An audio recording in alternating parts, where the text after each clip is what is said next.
ফলতা বিধানসভায় 21শে মে পুরো ফলতায় পুনর্নির্বাচন ঘোষণা করেছেন জ্ঞানেশ কুমারের নির্বাচন কমিশন। প্রশ্ন এক, যে আপনাদের বজ্র আটুনি কি তাহলে ফসকা গেরো? এত কিছু, তারপর গোটা ফলতা জুড়ে রিগিং হলো, আর আপনারা দিনের দিন ধরতে পারলেন না।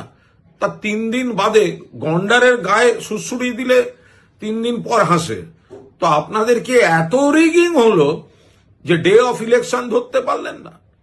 প্রশ্ন 2, আপনাদের মুজরো সিংহাম, তো সে তো এত ডায়ালগ, তো সে দাঁড়িয়ে রইল, আর এত রিগিং হলো, তো ওকে আগে সাসপেন্ড করুন।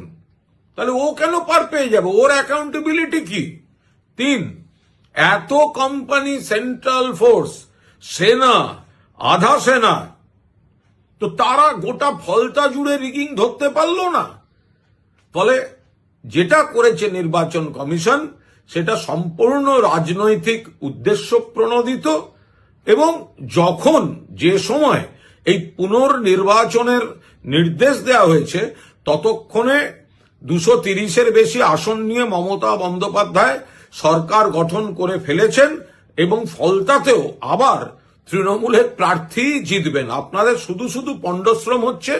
আপনারা যে কাজগুলো করলেন, এবার প্রশ্নের উত্তর আপনাদের দিতে হবে। যদি এত রিগিং হয়ে থাকে তাহলে আপনারা ভোটের দিন রিয়াক্ট করলেন না কেন? মুজরো সিংহাম কি করছিল? এত সেনা, আধা সেনা, সাঁজোয়া বাহিনী কি করছিল?